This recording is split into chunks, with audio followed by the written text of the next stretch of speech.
السلام علیکم۔ ہم نے پہلے حصے میں لفظ عرب کے معنی اور اس کا اصطلاحی مفہوم سمجھنے کی کوشش کی تھی۔ اب ہم عرب کے باشندوں یعنی وہاں کے رہنے والے لوگوں کے بارے میں جانیں گے۔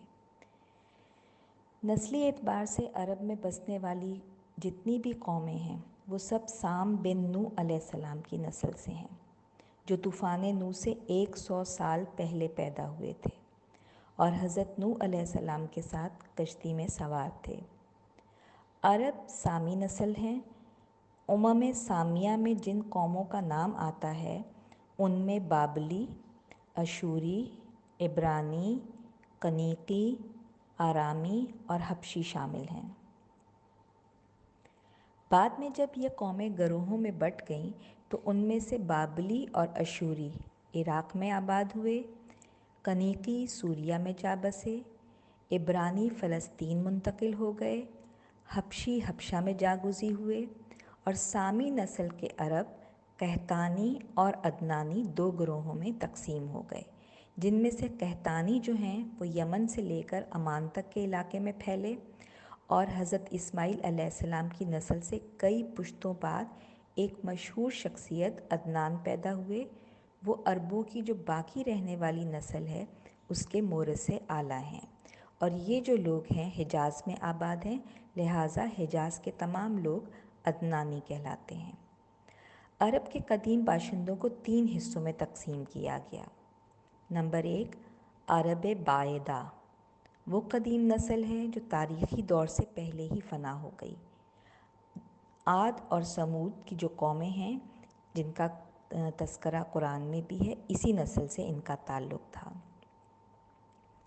اب بابل، مصر، یمن اور عراق کے جو آثار قدیمہ ہیں ان سے پتہ چل رہا ہے اس نسل کے بارے میں کہ یہ حضرت مسیح علیہ السلام سے 3000 سال پہلے ان کی جو سلطنتیں وہ قائم تھیں۔ بابل اور اشور کی جو پرانی تہذیب اور تمدن کے جو تھا وہ یہی لوگ اس کے بانی تھے، یعنی اس کے موجد اعلیٰ تھے، اور ان کے مشہور قبائل جو تھے وہ تھے سمود، جو کہ جشیر بن ارم بن سام کی اولاد میں سے تھے، تسم جو کہ لاوز بن سام کی اولاد میں سے تھے، جدیس جو کہ ارم بن سام کی اولاد میں سے تھے، اور جرہم جو یہ بھی سام بن نوح سے چلتی ہے ان کی نسل۔ اس کے بعد دوسرے نمبر پر ہیں عرب عربہ، یہ یارب بن قحطان کی نسل سے ہیں، جس کے بارے میں نے آپ کو پہلے حصے میں بتایا تھا کہ عرب کا پہلا باشندہ تھا۔ عرب کی قدیم تاریخ انہی پر مشتمل ہے۔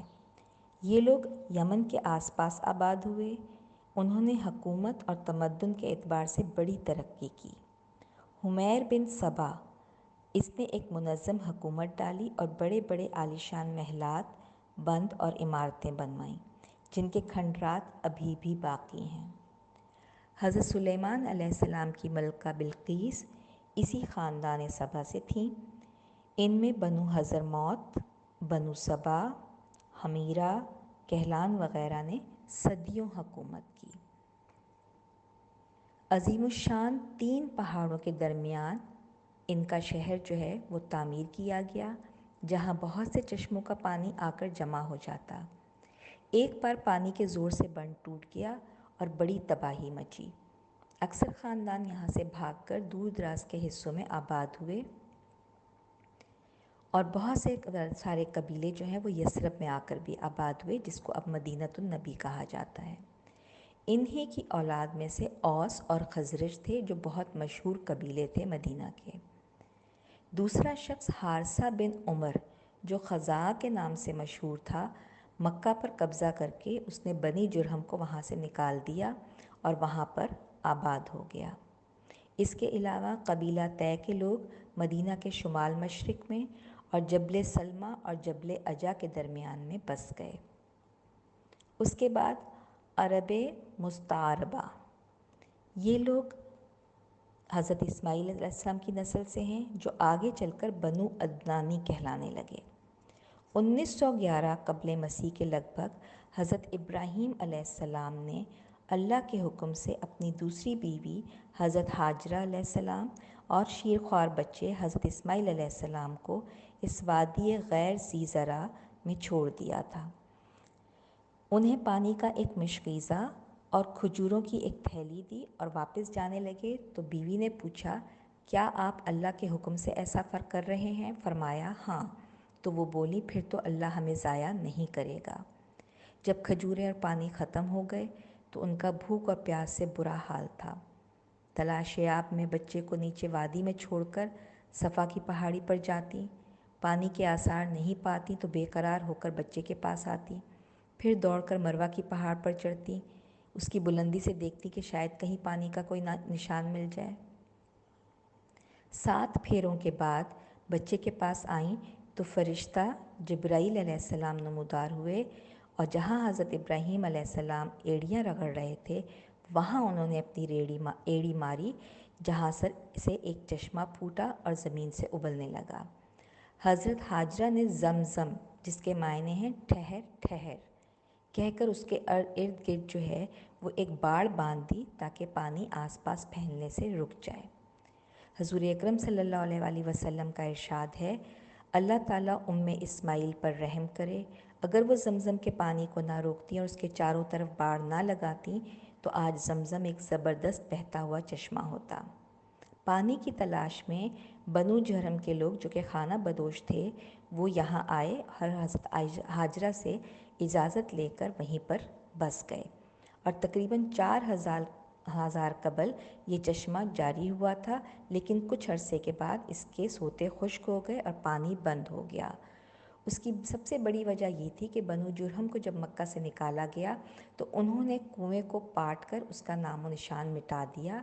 البتہ خواب میں آپ صلی اللہ علیہ وآلہ وسلم کے دادا حضرت عبد المطلب کو اشارہ ملا تھا، لہٰذا انہوں نے اس کی تلاش کر کے اس کو دوبارہ کھولا۔ وہ دن اور آج کا دن پانی کبھی ختم نہ ہوا۔ 297 ہجری بمطابق 909 عیسوی میں اچانک پانی کی سطح بلند ہوئی اور کنواں ابلنے لگا، یہاں تک کہ سیلاب کی شکل اختیار کر گیا۔ زمزم کا اتنا عرصہ جاری رہنا کروڑوں انسانوں کا ہزاروں برس سے سیراب ہونا ایک معجزے سے کم نہیں۔ چاہے زمزم کی گہرائی کوئی 67 گز بتاتا ہے، اور خلیفہ مامون الرشید کے دور میں اس کی صفائی کی گئی۔ موجودہ سعودی حکومت نے چند سال پیشتر جدید مشینری سے اس کی صفائی کروائی۔ فرمانروا خالد کے حکم سے 2 غوطہ خور جو ہیں ان کی خدمات حاصل کی گئیں، اور یہ پہلا موقع تھا کہ کوئی انسان اس چشمے کے اندر داخل ہو رہا تھا۔ نگران انجینئر یحییٰ کوشک تھے، انہوں نے بتایا کہ چشمے اندر سے جو چشمہ ہے وہ پتھر کی چٹانوں سے پھوٹتا ہے، اور ایک بہت بڑی چٹان ہے جس کے اوپر لکھا ہوا ہے بِإِذْنِ اللہ۔ ان چٹانوں پر رنگ برنگی مٹی کی قدرتی تہیں جمی ہوئی ہیں جس سے پانی جو ہے وہ فلٹر ہو کر آتا ہے۔